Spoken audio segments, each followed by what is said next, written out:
साथियों नमस्कार। प्रभात एजुकेशन के ऑनलाइन प्लेटफॉर्म पर आपका स्वागत है। साथियों, आजकल आप देख रहे होंगे कि एक नई आईडी बनाई जा रही है और वो नई आईडी एबीसी आईडी होती है। तो आज अपन जो पूरी चर्चा करने वाले हैं, एबीसी आईडी क्या होती है इसके बारे में चर्चा करेंगे।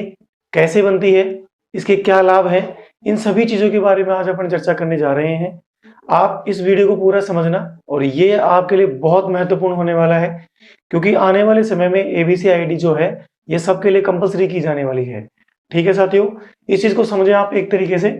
देखिए, पहले अपन देखते हैं कि सर एबीसी आईडी है क्या। तो एबीसी आईडी की अपन फुल फॉर्म देखते हैं पहले। ठीक है साथियों, इसकी फुल फॉर्म क्या होगी? इसकी फुल फॉर्म होगी एकेडमिक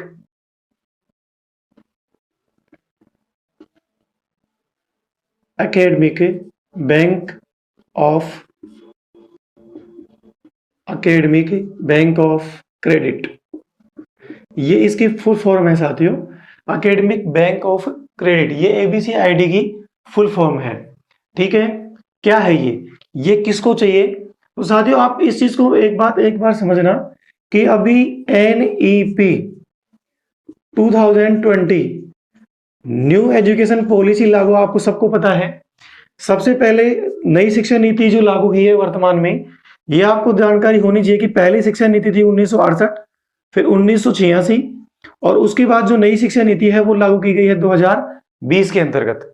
ठीक है साथियों, 2020 है ये। इस नीति में स्पष्ट लिखा है कि सभी स्टूडेंट जो उच्च शिक्षा में अध्ययन करना चाहते हैं, कौन सी शिक्षा में? उच्च शिक्षा।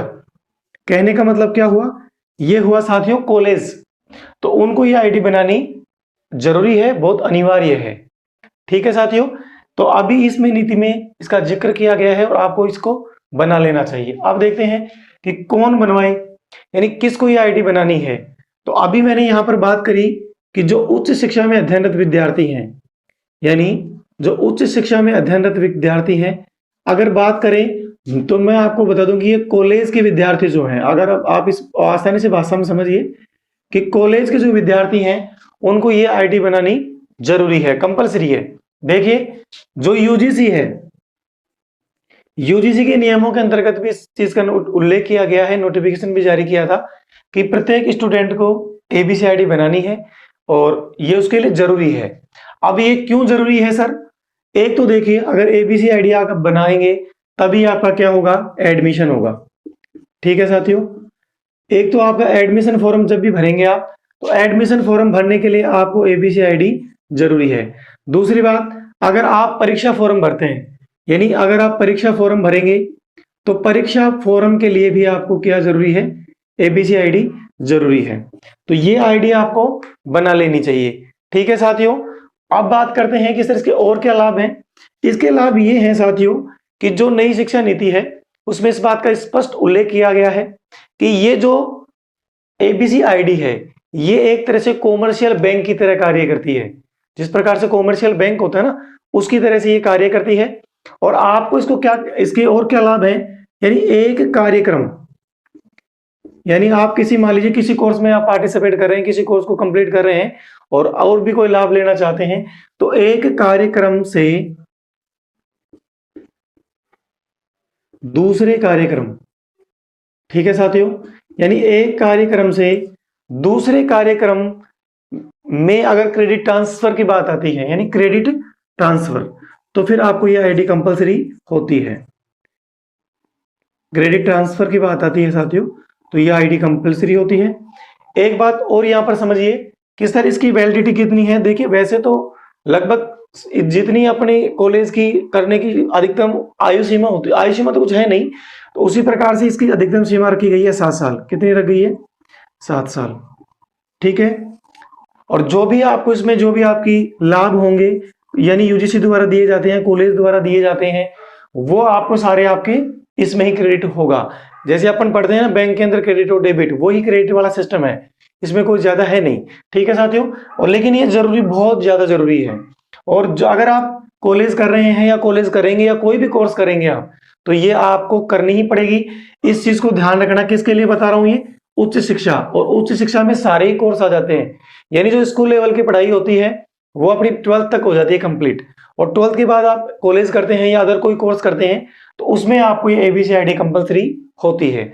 ठीक है यार साथियों, मैं समझ पा रहा हूं कि आप समझ गए होंगे। और अब लास्ट में चलते हैं कि चल ठीक है सर आपने बता तो दिया, लेकिन अब ये बताइए कि इस आईडी को बनाए कैसे।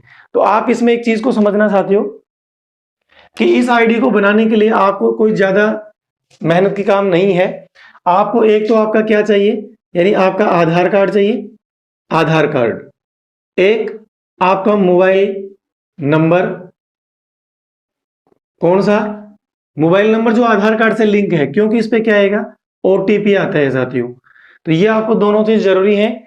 इस और आप इसको बना कैसे सकते हैं, तो आप एक तो इसका क्या है देखिए, इसको गवर्नमेंट की साइट है www.abc.government.in। ठीक है साथियों, एक तो इसका जो माध्यम है वो ये है कि आप इस प्रकार से इसको बना सकते हैं www.abc.government.in। इस पे आप लॉगिन करेंगे तो आपका आधार कार्ड नंबर मांगेगा, मोबाइल नंबर मांगेगा, आप उसमें फिल करते जाइए और जैसे ही फिल करेंगे लास्ट में सबमिट हो जाएगी ऑटोमेटिकली। सबमिट करने के बाद फिर आपके पास एक नंबर आएगा, उस नंबर का आप क्या ले सकते हैं, स्क्रीनशॉट ले सकते हैं, उसको अपने पास रखना और जब भी वो चाहिएगा तो आपको वो भरना, उसमें फॉर्म में भरना पड़ेगा। ठीक है साथियों। दूसरा आजकल एक माध्यम और है, एक माध्यम आजकल सभी यूज करते हैं, डिजी लॉकर। एक डिजी लॉकर जो आप मोबाइल ऐप यूज करते हैं, ये भी एक गवर्नमेंट ऐप है। आईटी एक्ट जो 2000 था उसके माध्यम से इसको डेवलप किया गया है। तो आप डिजी लॉकर के माध्यम से भी इसमें क्या कर सकते हैं, इसको बना सकते हैं। ठीक है साथियों, ये आपकी एबीसी आईडी थी। और फिर भी अगर आपको बनाने में कोई दिक्कत आ रही है तो आप कमेंट बॉक्स में लिखिएगा। अगर इसके बारे में और कोई जानकारी आपको लेनी है तो कमेंट बॉक्स में छापिएगा। आज के लिए इतना ही। अगर आपको जानकारी अच्छी लगी और आप हमारे चैनल से जुड़ना चाहते हैं तो चैनल को सब्सक्राइब करें, लाइक करें, कमेंट करें, शेयर करें। आज के लिए इतना ही। थैंक यू, धन्यवाद।